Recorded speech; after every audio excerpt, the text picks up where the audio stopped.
This podcast is sponsored by nobody. Hey dudes, welcome to Splat from the Past, the only 80s themed horror sci-fi show where things can get totally radical. Now today I will be welcoming back my good friend Janet Wood, the gorgeous, talented actress who was in, Angels Hard as They Come, which celebrates its 55th anniversary this year. And we're going to nerd out on the entertainment of our youth, talking about film, television, and music from childhood. She grew up like in the 50s and 60s, and you all know I love that era. So we're going to chronicle that today, and I am so excited. And last time Jet and I talked was in 22, but we are going to talk again. We got like a circle of mutual friends, like Shelly Herman, who's been on the show a couple times, did a nerd out with her recently and stuff, and it's going to be great. I love how I have interviewed like circles of friends, because there's the domino effect of, oh, you must, interview this person and stuff, and, fortunately I'm a fan of a lot of those people already and stuff, so I've reached out to them over the years and I get to talk to them multiple times. Even if they don't have anything to promote, we can just nerd out and chat. And I am just so friggin' blessed. So yeah, here is my new interview with Janet Wood.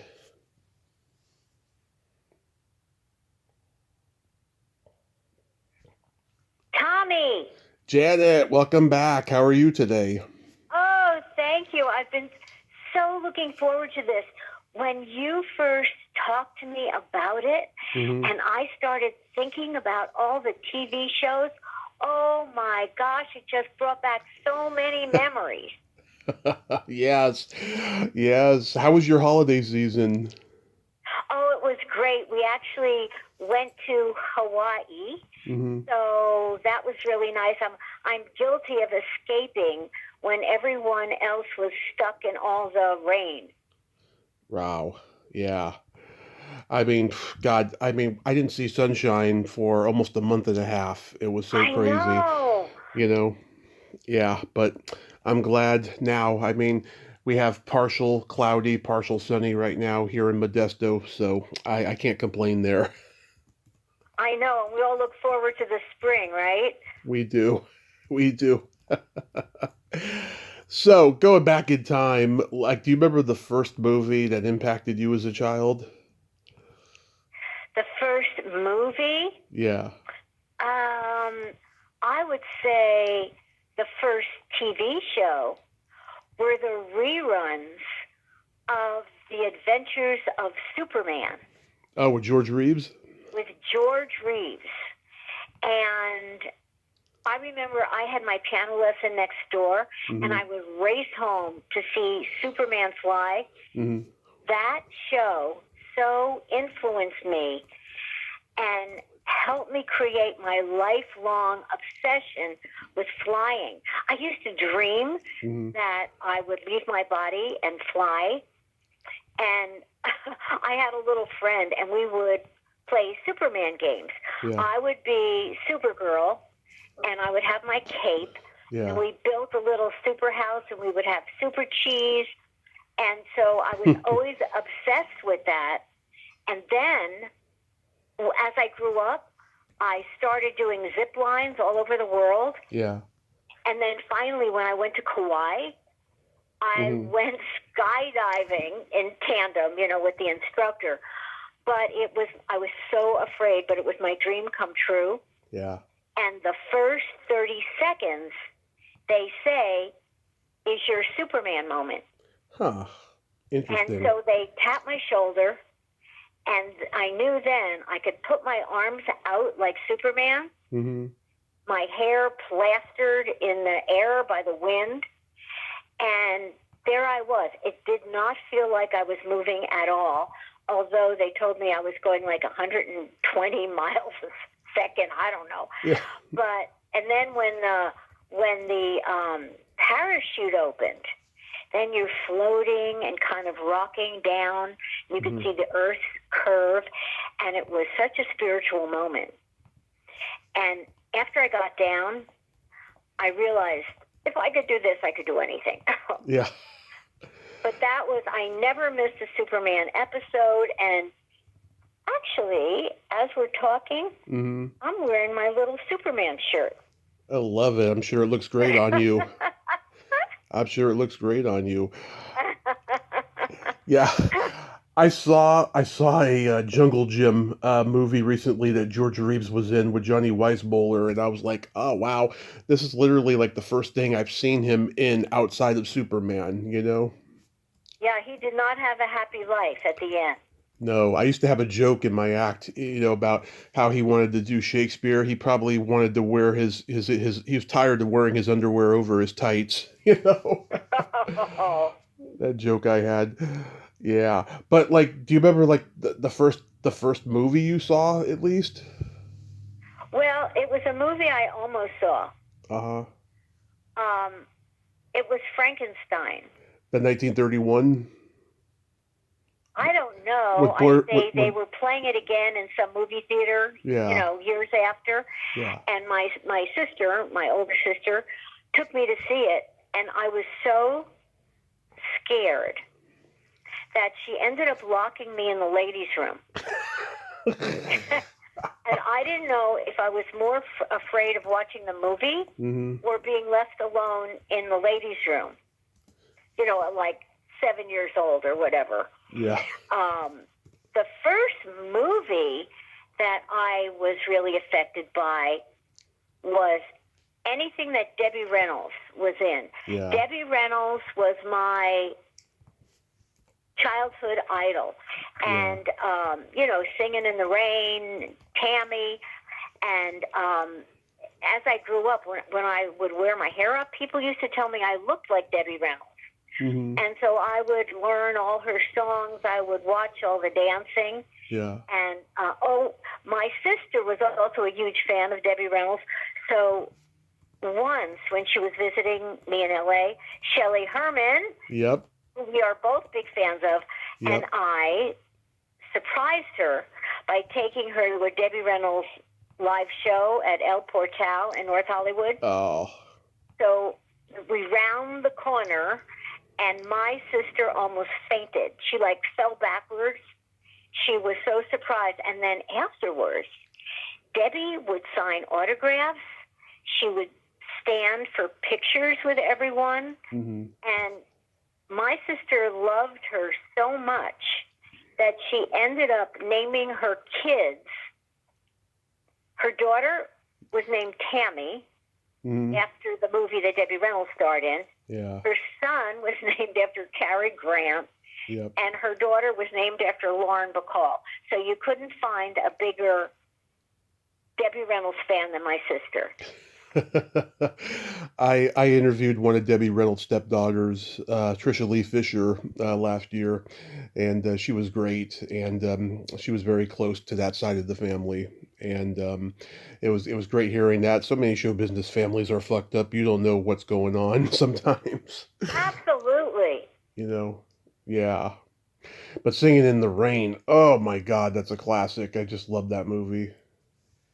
Oh, it's just amazing, and Gene Kelly and I started taking dancing class when I was about 5, and I would always try to do the routines, you know, Fred Astaire and all that I would see on TV or in the movies at that time, in the movies. Yeah. So it was, a big influence. Yeah, but God, you saw Frankenstein, and it just terrified you out of your wits, right? Yeah, I mean, Boris Karloff, he had that scary face. I mean, he to this day, he's the definitive Frankenstein. No one else has ever come close. Oh, it was horrifying. I used to have nightmares based on things like that, and well, my sister used to terrorize me a little bit. She'd say if I went up into our bedroom alone, Frankenstein would climb up the house and come into the window and kill me. So she was no help. God, that's hilarious. Yeah, last year, Bride of Frankenstein turned 90, and everybody was doing these Elsa Lanchester tributes and stuff. Apparently she was a theater snob because she was British, and like she didn't have respect for Hollywood actors, and she would give them a lot of trouble on sets. Oh, I didn't know that. Yeah.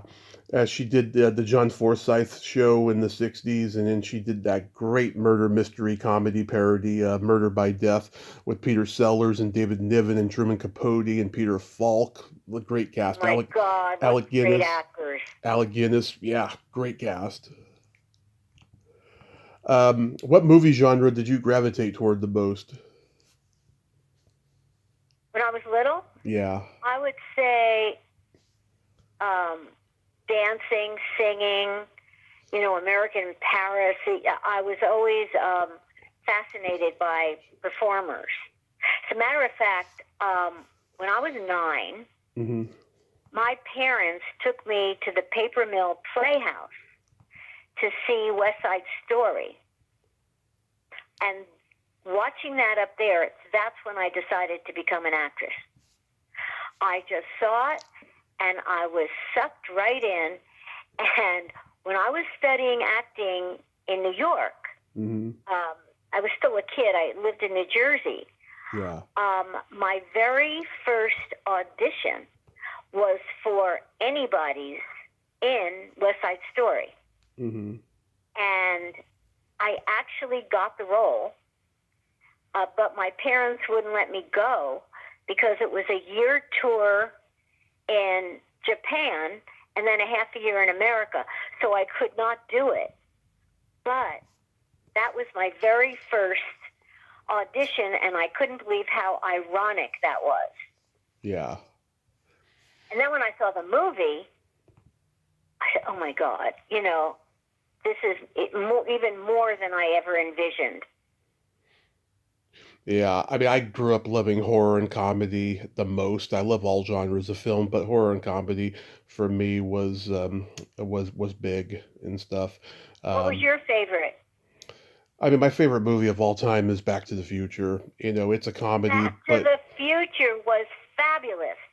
I mean, it's a comedy, but it's got all genres in it, But like, I mean, probably the first comedy that impacted me was Cannonball Run, with Burt Reynolds and Dom DeLuise and all the big stars. Yeah, I remember that.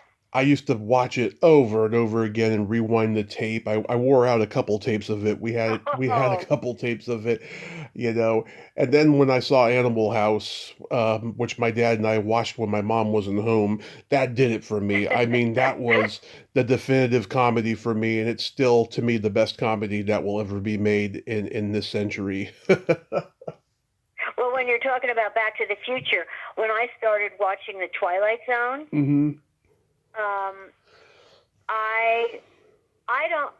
I'm shocked. I still watch it. I'm shocked if I see an episode that I hadn't seen before. Mm-hmm.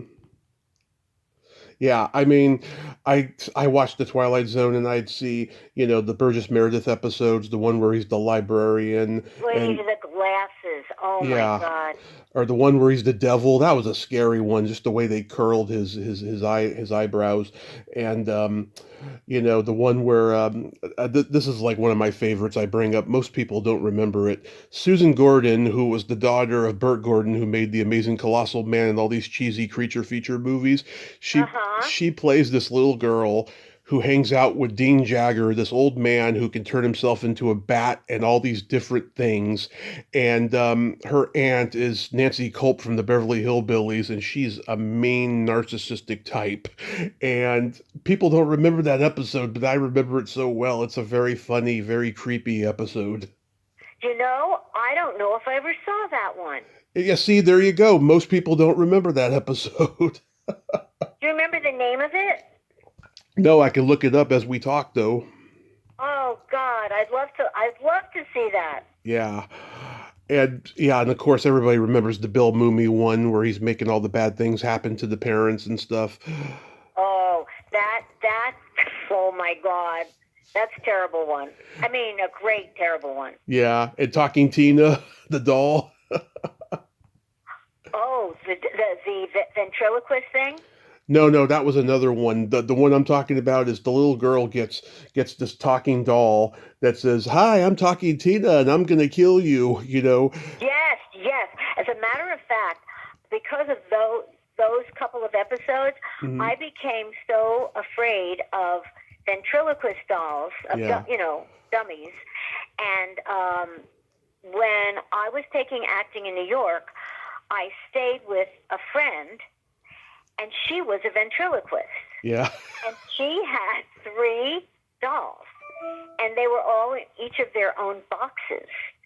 And when I would sleep over, I would make her lock each box before I would go to sleep. Wow. God, that must have been effective. Yeah, it was all from the Twilight Zone. Okay, so that episode, it's called, strangely enough, The Fugitive. Oh, I'm going to write that down. Okay. Yes, that's what it's called, The Fugitive. Yeah, it's got to be available on one of the streamings, that has the show. Yeah. So growing up in the East Coast, did you have the $1 Million Movie? Oh, you know what I remember about the $1 Million Movie? What? One Touch of Venus. Oh, okay.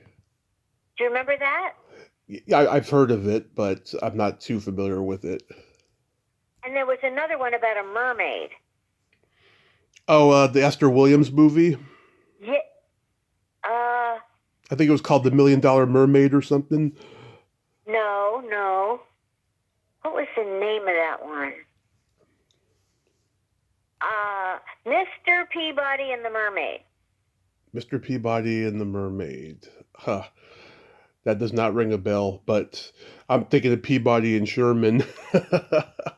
That cartoon. No, different. Mm-hmm.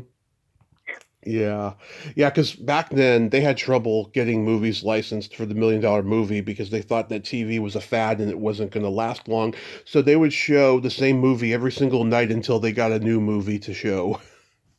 Oh, then you didn't have to worry about missing it. No. It was going to be on again. Yeah, because back then there was no VCRs. You couldn't tape it. No. Yeah, it's crazy how that happened. Did you like the James Bond movies? I love the James Bond movies. Mm-hmm. Yeah, who's your favorite? Well, I do love David Craig. Okay. Not David Craig. Daniel Craig. Daniel Craig. But the best I think was, who was the one he was on early on? Oh, Connery? Yes. Sean Connery? Sean Connery, yes. That's my favorite. I think he was the best. I don't think anyone ever quite came up to him. Yeah, no. I don't know, he had the suave, debonair look of Cary Grant and the guys that came before him, the English actors. And he just had, I don't know, he had a sense of humor that was way different from what Roger Moore would do after him, but it was there, and he just had magnetism. That's the word I was looking for, magnetism. Yes, I loved him. Yeah. I mean, I did like Roger Moore. I mean, not every one of his movies that was good. I mean, I love Live and Let Die and The Spy Who Loved Me. Those are my 2 favorite of the Moore movies. Right, and I love when Halle Berry came out of the water.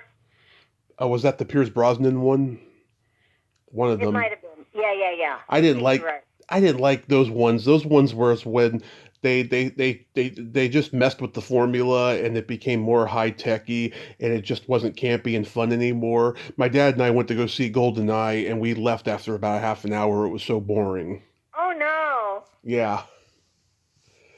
I haven't been able to enjoy a Bond movie since then because they're just not campy and fun anymore. I mean, that Daniel Craig one from a couple years ago where Bond dies, I fell asleep halfway through the movie and then I woke up in the last maybe 20 minutes.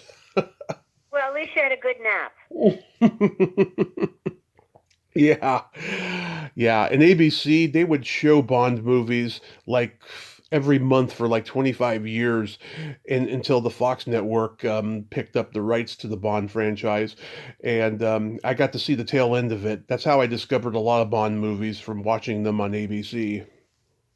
Oh, okay. What did you like for comedy growing up? Like for movies? Um, well, when I was little, you mean? Yeah, Really, it was the singing, dancing ones. all the Um, musicals for MGM and stuff. yeah, and the comedies. Each studio When had, I was little, I didn't see that many movies. I saw more TV. yeah. Well, each studio had their own singing and dancing duo. MGM had Judy Garland and Mickey Rooney. Oh RKO yeah. RKO had Fred and Ginger, and 20th Century Fox had Betty Grable and Dan Daly. Oh, I did watch all of the Bob Hope movies I love and the road all movies. the road movies, right? And here's a Bob Hope story. Okay. When I still lived in New Jersey, Bob, but I was like older, like later teen. Bob Hope was performing at the Seton Hall University, so I decided I wanted to meet him. hmm And so I snuck in the back door where everybody was coming in, and I pretended I was part of the dancer Yeah. group. So then I get inside, and I said, I wonder where his dressing room is. So I see one of the college kids, and I said, excuse me, this isn't Bob Hope's dressing room, is it? And he said, oh, no. He's in the back here. Here, I'll take you there. So I follow him, and then I knock on the door, and this guy opens the door, and he had a clipboard. Uh-huh. And I stuck out my hand, and I said, how do you do, Janet Wood? And he looks at me, and he looks at the clipboard, and he turns over one page, and he looks back at me, and he turns back another page. He's figuring I'm on the list, but somebody forgot to write my name. So he says, oh, yes, come in. So I go in, and then who walks in but Bob Hope? Yeah. And he was very kind and nice and very impressed that I got in. And then he invited me to see the show from the side stage. This led to a friendship of sorts. Yeah. When I moved to L.A., he asked me to watch him shoot a film that he was doing at Paramount. I told him I couldn't get there because I wouldn't have a car because you had to be 25 years old to rent a car. Right. So he looked at me and he said, okay, somebody will come to the place you're staying and they will ask you two questions. Just say yes to everything. I'll see you tomorrow at the studio. Yeah. So the next day, the doorbell rings and a man comes to the door and he said, are you Janet Wood? Yes. Yeah. Then he says, Miss New Jersey, which I was not. I say yes. He said, these are the keys to the car parked outside, compliments of Mr. Bob Hope. Oh, my God. So then I drove to the studio and I watched the master work. And then over the years, we would still exchange Christmas cards, and then, you lose touch. Yeah. Oh, that's so cool, though. Yeah. I've heard almost everybody had a great Bob Hope encounter. He was just so great. Do you remember that movie he did, Sorrowful Jones? So, say again? Sorrowful Jones. I don't remember that one. It's him and Lucille Ball. It was 1949. It's a cute movie. There's a scene that's kind of iconic where he's tucking in the little girl into bed, and they pray together. And she says, I'm trying to remember what was it. She says something like, "And please God, give him a new shirt and a new pair of shoes." And then Bob Hope says, "And two pairs of pants." Classic. When I left L.A., because I had been visiting there when this whole thing with Bob Hope happened. I was still in school in New Jersey, and I wanted to thank him. So I was in North Hollywood, and I just saw a florist shop. And I said, you know what, I want to send him flowers as a thank you note. Yeah. So I walked in. I said, I'd like to buy flowers for Bob Hope, but I don't know where he lives. The guy said, he lives just down the street. I know exactly where he lives. Uh-huh. And he said, and I know what his favorite flowers are. Then I said, wow, Yeah. Then they have a little stand, with cards. So I wanted a thank you card. So I find one. It said on the front, thanks, and you open it up, and it said, for the memories. Oh, love it. I could not believe it. So I wrote out the card, gave it to the florist, and they, sent it over. And then whenever Bob Hope would come to New York, he would call me and invite me to have dinner with him in New York. And with his masseuse, Freddie. Mm-hmm. And so that's all because I found that particular card. Yeah. Did you like the old comedy teams like the Marx Brothers and Martin and Lewis and people like that?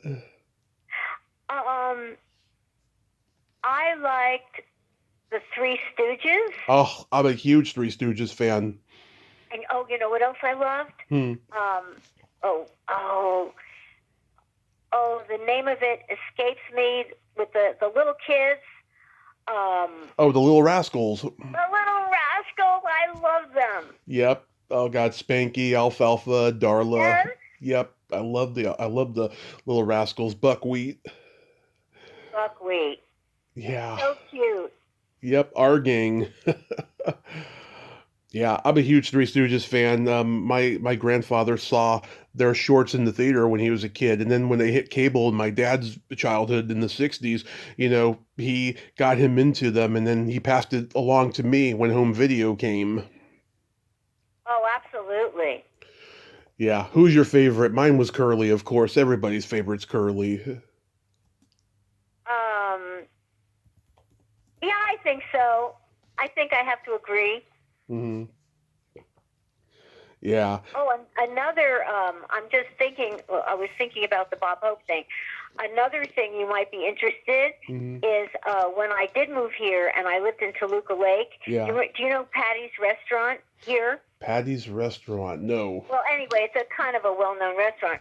And I used to go there at lunchtime sometimes. Mm-hmm. And who'd be sitting at the bar but Jonathan Winters? Oh, I love him. And so I would sit next to him. Mm-hmm. And we became sort of lunchtime friends for a little while. Yeah. And we would meet there. And the guy was so funny. He never stopped talking. And and then just one day he wasn't there anymore, and that was the end of it. But it was a lot of fun while it lasted. Oh, that is wonderful. He was one of the greats. Just the way he would go into characters while you're talking to him, just like Robin Williams did, and that's how Robin was influenced by Jonathan Winters. That's what I read. And nobody was more brilliant than Robin Williams. Oh, the best. Did you like Charlie Chaplin?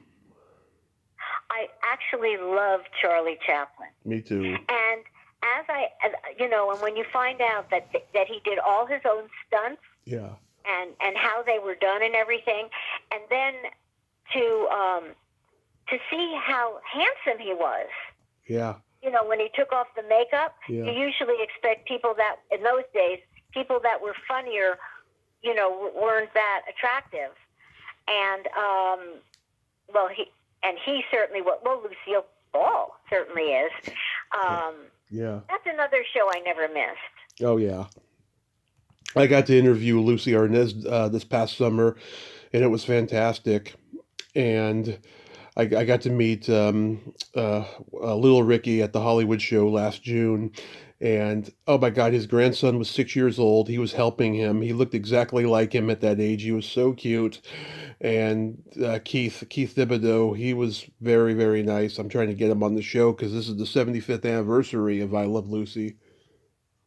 Oh, right. I worked with her on a TV show called Tales from the Dark Side. Oh yeah, that's the George Romero show. And I played her best friend. Mm-hmm. So I did an episode with her. I remember we talked about that last time. Yeah. Boy, you have a good memory. I remember little fragments. I'm in my 40s now, and just like my memory is going from 100% to like 90 something because it's just the nature of getting older. Be happy you're only in 90. Yeah, it's gonna keep dropping as time goes on. Yeah. Did you have any movie star crushes growing up? I would say.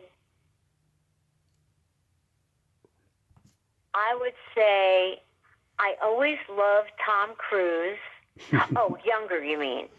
Either or, yeah. I always loved, but that Leonardo. That was older. Well, I always loved Fred Astaire. Mm-hmm. Not as a crush, but as a God, I want to dance with him. Yeah. Yeah. And Gene Kelly. When I was still in New Jersey, they were shooting Hello, Dolly, but it was during the summer, so I wasn't going to school then, and I was an extra. I was cast as an extra, and then one day, they had auditions to be a New York dancer. Mm-hmm. So I auditioned, and I got it.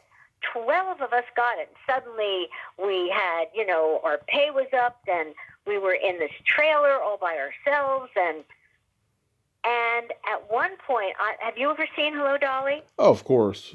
Okay.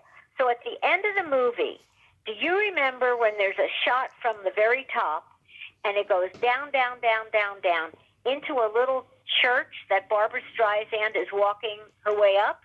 Yeah.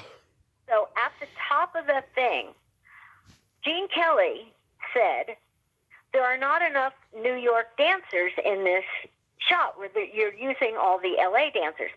All of a sudden, my name is called on the loudspeakers. Mm-hmm. Donna Wood, would you please come to the blah, blah, blah. And I said, holy crow, what's this about? And I walked over, and Gene said, okay, you're going to be in the front of this number. And he took my arm. Mm-hmm. I didn't even have to look at his feet. He took my arm, and I'm looking at his face, and he taught me the step. And then the wardrobe person said, she can't be a prep because her dress isn't as nice as the LA people. So instead, he said, okay, Janet, I'm going to give you something else. So he then made me the fourth person behind Barbara Streisand to walk up those steps down there into that little church. Yeah. So I'm down there, and Streisand's about 4 people ahead of me. We start shooting it. And towards the end of the steps, my toe grabs onto the inside of my very long dress. Mm-hmm. So all of a sudden, I am walking up the inside of my dress. And thank God, before the shot was over, I was inside. I fell smack on my face, but I didn't ruin the shot, which had 1,000 extras. Yeah. Oh, my God. So that's my Hello, Dolly story. So what sitcoms did you watch growing up? Sitcoms. I loved Batgirl. Mm-hmm. I loved The Wonder Years. Oh, love the Wonder Years. That's my which I was generation. which I was on, Yep, you were. Yeah. and Three's Company. Yep, you were on that too. Yes, I was, and so I got to be on some of my childhood Happy Days. I have a whole story about Happy Days. I was not on it, Mm-hmm. but I knew You auditioned? I had known Henry Winkler, Mm-hmm. and through a whole other thing, and then let's see, and I love to watch things like The Dating Game. Oh, yeah. All in the Family. Oh my God! Wasn't Shelley on The Dating Game? I think she was. Yeah, right. Yeah, I think she posted a picture of herself on there once. And I ended up picking a guy that I actually knew, a friend of mine. Yeah. And when he came around, I said, "What are you doing here? You're not dating game material." Do you know Jed Mills? No. Yeah, character actor. He was in that improv group, the War Babies.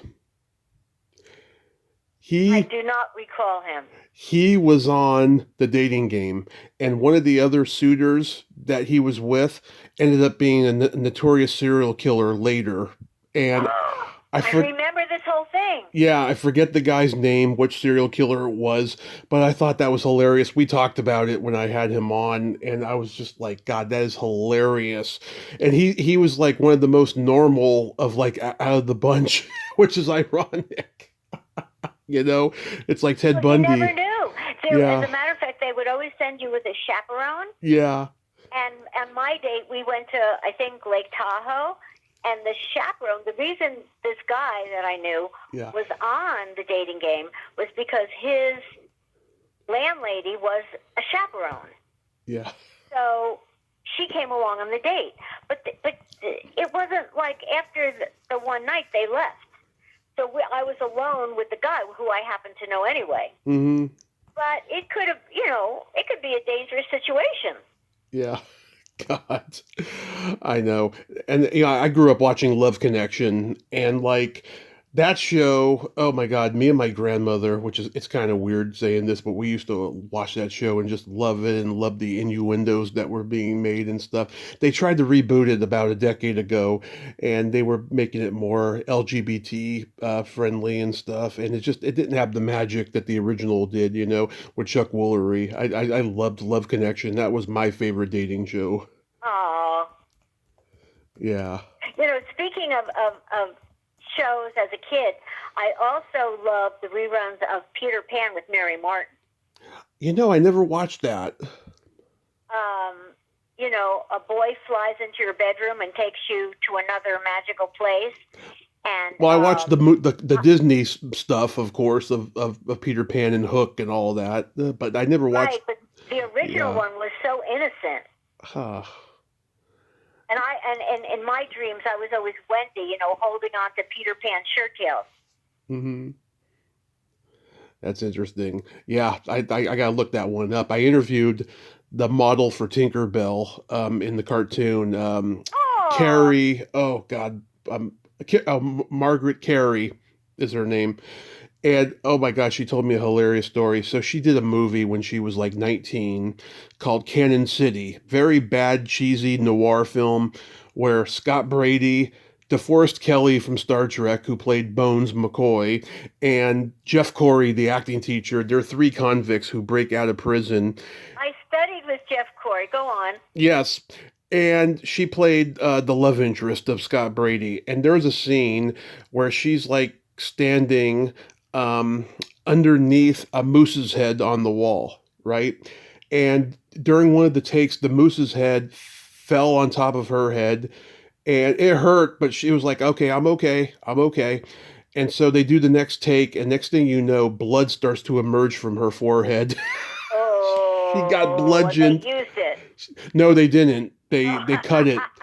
But the blood started to emerge. She got bludgeoned by the moose head and didn't even know it.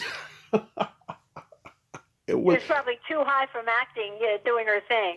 yeah, she was 19 at the time. And later she did voices for the Three Stooges cartoon in the 60s. And she said they were all very nice men. Larry had a little bit of dementia and they had to do multiple takes with him because he just could not get it together. Oh, well, that's okay. Yeah, but... And then Fame, Fame was every actor's dream school. Yeah. And I watched. It's funny. I've been getting into Star Trek lately. The old Star Trek. I started buying episodes on tape. Because I still got a VHS player. I collect VHS tapes. I have like a whole video store library in my bedroom of VHSs, and I've been watching all the Star Trek episodes with all my podcast guests and stuff. And I never realized how comical and funny that show was, around all the start of the sci-fi drama and stuff, It's no wonder. Their special effects. Yeah, it's no wonder Lucy like greenlit it to be produced because it is brilliant, And Barbara Luna and Nichelle Nichols, they were like the first two women to get away with showing their belly buttons on TV on that show in '67. I remember Barbara Luna. She was lovely. I met her. I met her at the Hollywood show because I had her on the podcast years ago, and she let me touch her belly button during our selfie. Oh God. Yes. I can't tell you what a wonderful moment that was. The smile on our faces say it all. Oh, that's so funny. She's a force, I'll tell you.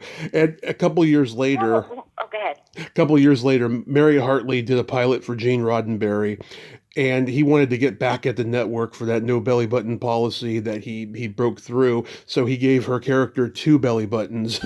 Oh, how funny! Yes. Yes. What was the name of the sci-fi one where they would have a spaceship come into the frame, and it was like somebody was holding a little circle and floating it over the camera? Oh, Back to Earth? No, what was it? Was that Lost in Space? Lost in Space. Yep, I've talked to Marta Kristen, and I've tried to get Angela Cartwright on here. She's hard to pin down, but yeah, big Lost in Space fan. They shot that on the Fox lot right next door to Batman. Well, I just remember the funny little rockets they would put on. They're spaceships. Mm-hmm. Yeah, and June Lockhart was on there after Lassie. June Lockhart, and I met her. What a lovely person. I interviewed her daughter Annie. Oh my God, she's a carbon copy of her. Same voice, same blunt talking. She swears a lot, just like her mother. Love her. Yeah. She's a pistol. Yeah, and she was on Battlestar Galactica in the 70s, Annie Lockhart. Yeah. Did you watch The Monkees? I didn't watch the Monkees that much, Okay. but I loved the main singer. Mickey? Yes. I interviewed his sister. They were in the middle of the Monkees farewell tour, and then Michael died like a month later. Oh, yeah. There's that whole thing where so many famous singers died when they were 27. Oh, yeah. Jimi Hendrix, Janis Joplin, Jim Morrison. Yeah, Jim Croce. God, lots of good ones. Yeah, it was so weird that they all died at the same age. I know. It's strange. Yeah, I had a crush on Davey in the Monkees, and I saw them live in '97. They did 10 songs before a Giants game at Candlestick Park, and they drove off the field in a Cadillac. It was priceless. Oh, what an experience! It was amazing. Did you watch Laugh-In? I adored Laugh-In. Goldie Hawn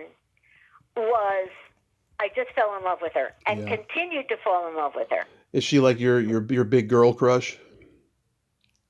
Yeah, You know, if it was anybody, that would be her. And when I saw her on Foul Play, and you know this whole thing with Barbara Samus and all. Yep. You remember that? Yep. And when I first saw her, I was just like staring at her from across the room. She came over and she said, "Why are you staring at me?" Yeah. And I said, "Because you're the most beautiful woman I've ever seen." Yeah. And she threw her arms around me and hugged me and said, "Oh my God." Yeah. I mean, she was wonderful. She was the first strong female movie star that like I fell in love with and I just adored and stuff. I watched, Private Benjamin and Seems Like Old Times and Foul Play. Private Benjamin. One of the lines that never went out of my head was, "I never go anywhere empty-handed." Yep. I love that line. I love it. Yeah. Did you see the Beatles on Ed Sullivan? I saw the Beatles on Ed Sullivan. As a matter of fact, when I was in New York and I was, a kid going to acting school, my mom took me, and I'm walking along, and all of a sudden there's this big crowd. And I said, "Well, what the heck is that?"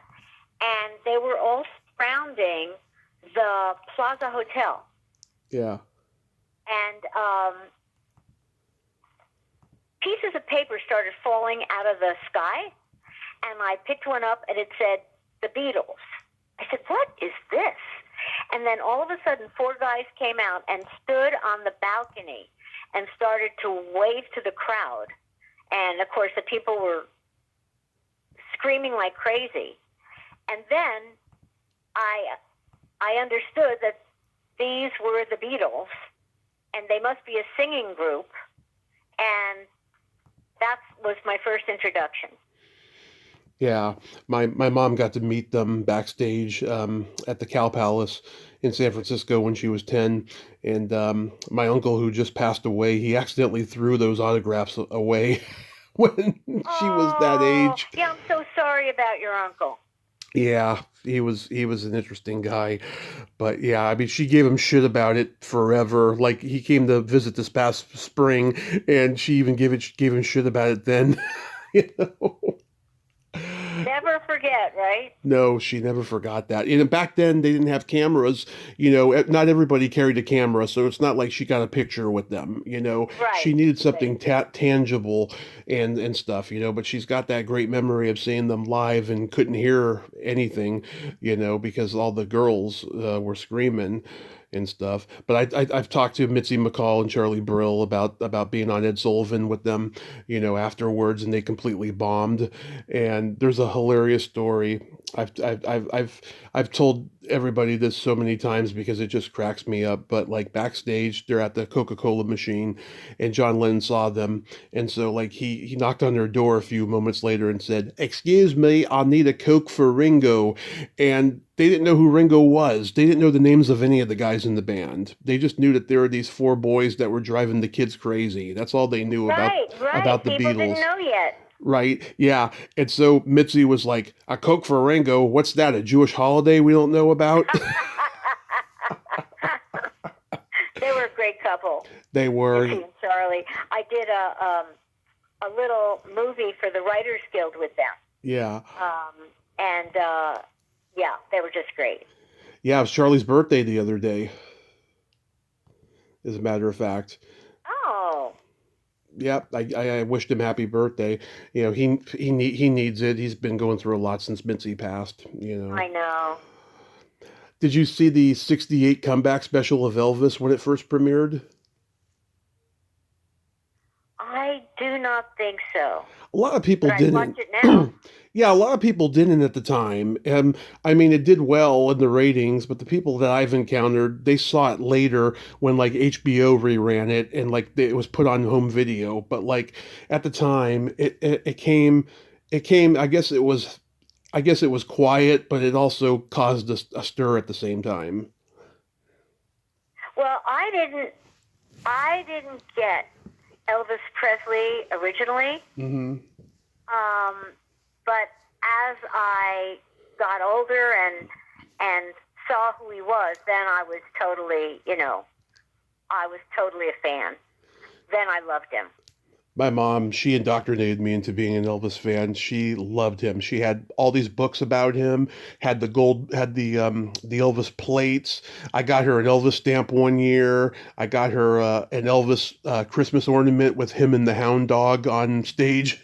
It was cute. Oh. It was cute. We had all the Elvis movies and everything. Yeah, we saw the movie a couple years ago in the theater, and we were dazzled by it, even though there was a lot of things that we thought was not true and whatever about the Colonel being a nice guy and stuff. It was still a dazzling movie, I felt. Oh, and then Anne Margaret.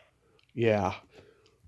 Oh God, I loved her and Bye Bye Birdie. She was such a hottie. Absolutely, she was just amazing. That was like the first time we all, figured out, oh my God, who is that? Yeah. Yeah, everything that she's been in, she's great. I saw her in this movie with Roy Scheider that I had always wanted to see. It was a Cannon movie, and I love Cannon movies, but this one wasn't on my radar for a long time. It was called 52 Pickup, and she plays his wife, and she's just very low key, but so effective at the same time in this movie. And I thought she did a really, really good job. Oh yeah, and she's was always willing to do whatever it took for the role. I remember she had to gain like 25 pounds for a role. Yeah. And she said, it's the first time in my life that people saying, "Come on, eat the ice cream." Yeah. I remember she plays Tommy's mother in the Who's Tommy movie, and I remember that. There's like a quick shot of her naked. That was like the first time I saw her nude when I was like 10. Yeah. So getting into music, like, do you remember the first album you were given or you bought with your own money? Well, yes, it was West Side Story. The And soundtrack? when I moved here, Mm-hmm. I bought that, and I would always play it, especially for, something's coming, I don't know what it is, because that's how I felt about having moved here and what was going to happen. And that would just build me up. And I mean, I played it so much, I think I wore it out. And that was the album I ever bought. And then I loved Laura Nyro. Do you know who that is? Of course, Laura Nyro. Yeah, she influenced a lot of people in the pop world. Oh, what songs? What a voice! What emotions in her songs? Yeah, she that Todd Rundgren song, "We Gotta Get You a Woman." It sounds very Laura Nyro-esque. I mean, if she heard it, she probably would disagree because it's kind of a misogynistic kind of a song. But like in terms of melody and the way it's constructed, it's like a Laura Nyro song. I remember Emily. Do you remember that song? Oh yeah, that's a good one. That was, I think, my favorite. Oh, and she wrote Blood, Sweat, and Tears. And when I die and when I'm gone, there's going to be a child in this world who will carry on. That's it. Yes. That just hit me. She wrote that. Yeah. That's so awesome. Yeah. I mean, my dad had a rock band when I was a kid, and we had everything. We did. Yeah, and we had everything on vinyl. We had the Beatles, Beach Boys, Carole King's Tapestry. He loved Rod Stewart. Him and my mom both loved Rod Stewart and stuff. My grandmother couldn't stand him. She said Rod Stewart sounded like a frog croaking. To this day, I have vinyl. Yeah, oh, there is nothing like that stinky, musky smell of vinyl. It's intoxicating. I have the original Jimi Hendrix album. Oh, are you experienced? That one, yeah, that one with every song on that album is a classic, and it could have been a hit. Hey Joe, The Wind Cries Barry, Foxy Lady, yeah. What's that one? Come and stand next to my fire. Yeah. God, so many great things. I don't know what to do with the vinyls. I ask certain people, do they want this or do they want that? But some of them I just can't give up. Yeah, I mean, God, I do have some vinyl records just for collector's items. I don't have a record player, but just to have. Like I have Scorpions album Blackout. I remember I was walking and there was literally some abandoned record albums just on a street corner and no one claimed them, so I just took them. I got like a Wham. Wow. I got Wham's first album and I got a Culture Club album. I think it was Colored by Numbers, the one with Karma Chameleon on it and stuff. Yeah, I mean, I like if I have the opportunity to get vinyl records, I'll just have them just for collector's items because they're Mm-hmm. classic, and stuff. I never had. And all the Michael Jackson stuff I always loved. I'm a huge Michael Jackson fan. I was actually listening to a couple songs last week because I just missed listening to him. He's been so stigmatized because of what I happened. know, but his talent, Yeah. cannot ever be denied. No, he was a force of nature that just everyone loved seeing, just the way he could dance and the way that he could sing, you know. And those videos he made were like films. They were like short films of cinema. Well, I think he kind of changed the way um, singers would make their films because his were so amazing, like little movies, and all of a sudden he upped it. hmm First time I ever went to Disneyland, I saw Captain EO, and it was wonderful. First time I had ever seen it, and I didn't see it again for like 25 years. And when I did, I remembered every scene like I had seen it 100 times. It was crazy. Oh yeah. Well, it sounds like you would see things over and over again anyway. Of course, of course. Well, that movie was not available anywhere. It was only a Disneyland attraction. And then someone uploaded it on YouTube, and now anyone can watch it. But for years, Oh, it was a Disneyland attraction only. It wasn't on video, wasn't on TV, nothing. So that's why it took me that long to see it. Do you remember your first concert? my first concert. Uh, I think it might have been the Rolling Stones. Yeah, that was my dad. That was my dad's first concert. He saw the Rolling Stones in '66. Neil Diamond opened, and he got booed off the stage because he wasn't rock and roll. Oh, funny. I think I saw it. I think maybe it was late 70s, hmm and I think it was in San Francisco. Yeah, that's where my dad saw it. He saw them at the Cow Palace, just like my mom saw the Beatles at the Cow Palace. Wow. Maybe it was the same time. Well, if it was the late '70s, no, no, my dad saw them in '66 and Oh, stuff. no, no, that would have been too early for me. Yeah, no, no. You were a late bloomer going to concerts then. I would think the Rolling Stones, and now I'm looking for the Rolling Stones again hmm to go to one more concert of theirs, and there is a tour coming up, Yeah. so I have my eye out on what that is. I never saw them live. I saw The Who live 10 years ago. I've never seen that, but it must have been great. It was just Roger and Pete, and they were doing shtick and making each other laugh between songs and stuff. They didn't do one of my favorite songs from them, but I found out they did in L.A. the very next night. Pictures of Lily. I love that song. It's the greatest song ever written about masturbation. I love it. Oh God, it's like Lucy in the Sky with Diamonds, right? Yeah, Lucy in the Sky with Diamonds. That's like the closest John Lennon ever got to an optimistic song like Paul, because that song it's about pretty much taking acid and seeing this Lucy in the Sky with Diamonds. It's like John is like happy for a moment because he's on LSD. you Right, know? exactly. Which is hilarious. Yeah, Alice Cooper was my first huge concert. I saw Alice him. Cooper. All right. I saw him in 2000, and oh my God, he is vaudeville. Like he's keeping vaudeville alive. He gets killed at the end of every show, and he's just being theatrical, and he's doing like a song from each of his albums. I mean, he's great. Oh, I'm so glad you got to see that.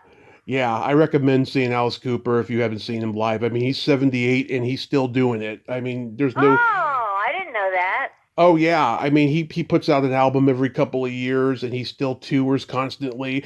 I mean, he's 78 and he quit drinking in the early 80s and he's just healthy and he can do it. All right, if you keep yourself in shape and you keep your brain and your body, Yeah. then you can do whatever you want without, as long as you don't stop. I mean, Mick, he stopped doing everything, and that's why he's been able to tour. He's only 5 years older than Alice, I mean, he can do that too. Oh yeah. Do you remember your first makeout song? Ah, let me think.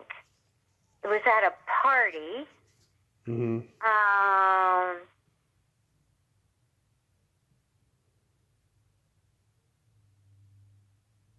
I can't think of the title of it, but I remember the incident. Mm-hmm. Like the song would come up, and all of a sudden I go, "Oh my gosh, this is great!" And if I had a boyfriend at the time, that was it. Yeah, mine was I'll remember the name of it after we get off. Probably. Janet Jackson's "Love Will Never Do Without You" was my first, and it led to my first heavy petting experience, which I cherish. I was such a naughty 12-year-old boy at that time. I remember the first time I kissed somebody. Mm-hmm. Well, we were doing like a stupid kissing game. Mm-hmm. I was maybe 12 or 13. Oh, like spin the bottle or something? It was like that, but it wasn't that. Mm-hmm. And I got this one guy, Carl. Mm-hmm. I remember his name. And it was when he went to kiss me, I had never been kissed by anybody who opened their mouth. Mm-hmm. And I was horrified. And I said, "Oh, my God, what did you do?" And I wiped my mouth off, and he was all embarrassed, and I do remember that. I'm sure he saw you in one of the movies that you were nude in years later and was like, "I kissed her." No, I I wasn't an actor yet. I'm talking about years later. Did you have comedy albums? No, I did not really. What were yours? Well, my mom had Lily Tomlin's "This Is a Recording," which still holds up, one of the funniest comedy albums ever. It's stuff. She is so great. We had Cheech and Chong's "Big Bamboo." It came with rolling paper, but it was gone by the time I came of age. They smoked it. This Richard Pryor album that I can't remember which one it was because we had the jacket missing, but he was great. Richard Pryor was great. And later I got into like Firesign Theater and National Lampoon's Comedy Hour, which is one of my favorite albums ever. Oh yeah, I'm sure. Yeah. No, I didn't really get into those. Okay. Yeah, I mean Shelley, she's got a huge collection, she told me. Well, Shelley, to me, she's like a walking encyclopedia. She knows everything, Mm-hmm. and she's incredible. She remembers everything. She's amazing. I love her. I know, that's why we get along so well. Yeah, we're big comedy nerds and stuff. Here's a fun question. Do you remember the first time you discovered your belly button? No, tell me yours. Now, I don't remember the exact first time, but like I remember at age 6, me and the boys used to compare ours, and there was this girl that I played with, and we were really good friends, and she had an Audi that was really adorable, and she'd let me thump it and poke it and stuff. Weird, very weird. Yeah. I remember when I was in my 20s, I went on a date with this girl that I met on a dating website, and she said, "If you have a doorknob Audi belly button, it's a deal breaker."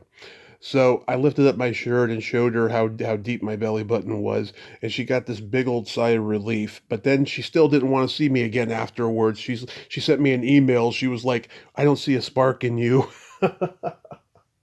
Well, Oh, you missed out on an opportunity. I know. It's her loss. She had very beautiful eyes. I'm a sucker for blue eyes, except for my dad's. But I love blue eyes. Blue eyes are a big turn on for me. So, I was just watching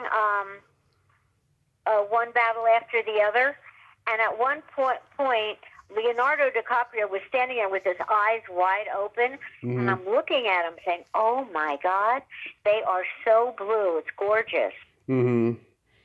Yeah. I mean, Meg Foster, those pale blue Meg eyes that she Foster, has. she had the most blue eyes. They were the bluest of anyone.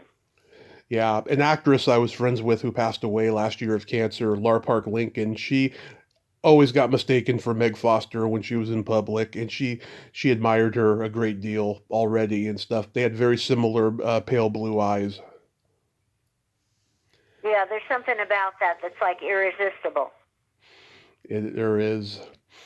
Can you believe it's been 35 years since Angels Hard as They Come?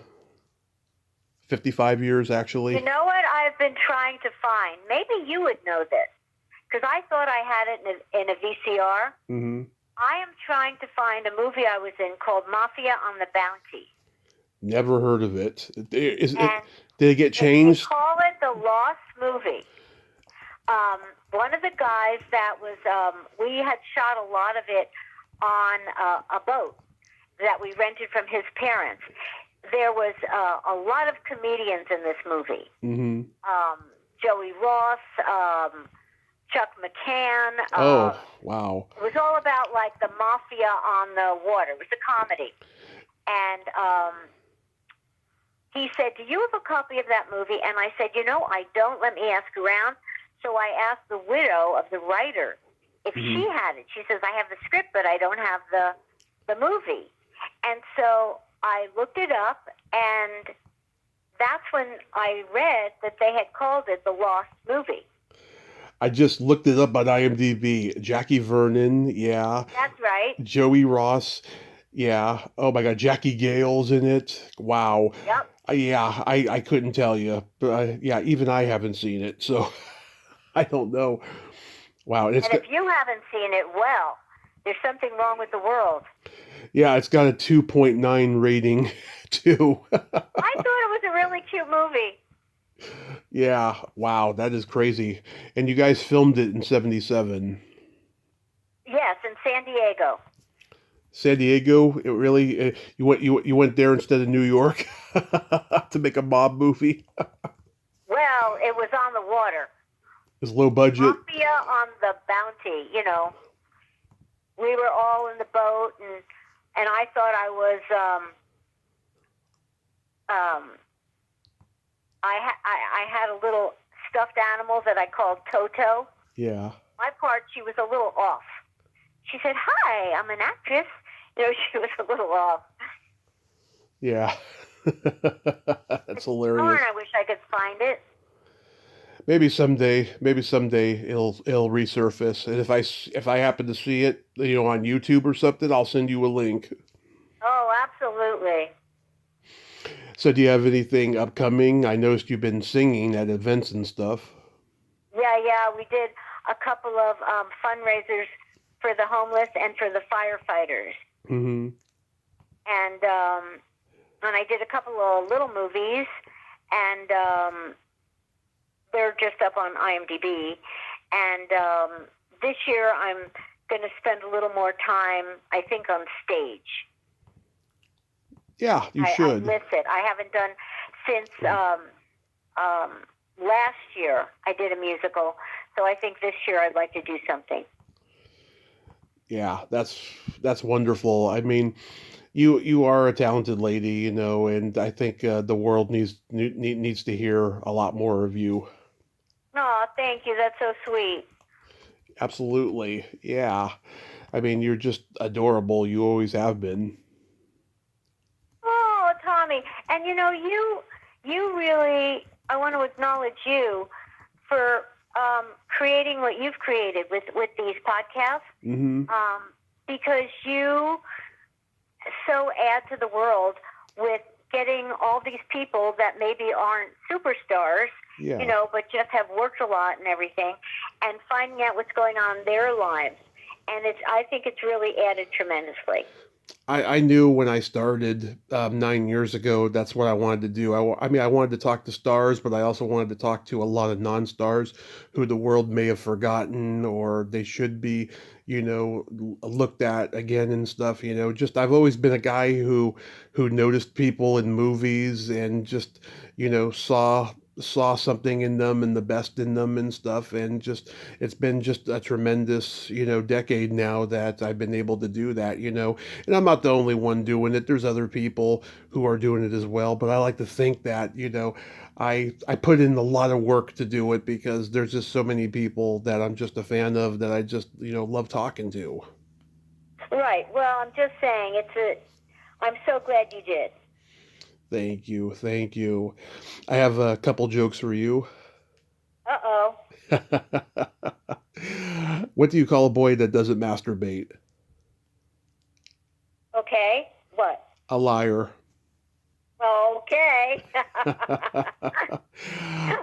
What you know the difference between tofu and a dildo? No. What's the difference between tofu and a dildo? They are meat substitutes. Oh, you're bad. I'm bad. I'm bad, but you love me. Yeah. Janet, I love you. Thank you for coming back on and nerding out with me today. Oh, and thank you. It's been a pleasure. Yes, I'll talk to you again. And you have a great day. Be safe and sing, sing, sing. Oh, thank you. And stay healthy. That's it. Yes, I will stay healthy. Okay. Okay. Bye-bye. Take care. Take, Bye. take care. Well, there you have it. Janet Wood. Oh my God, I just adore her. She is so awesome. And I just love those nice things that she said. She was very complimentary, and I just absolutely appreciate it. I mean, beyond appreciate it. Well, until next time, this is Tommy Throwback Kovac saying there's no shame in living in the past because the present sucks. Later, dudes.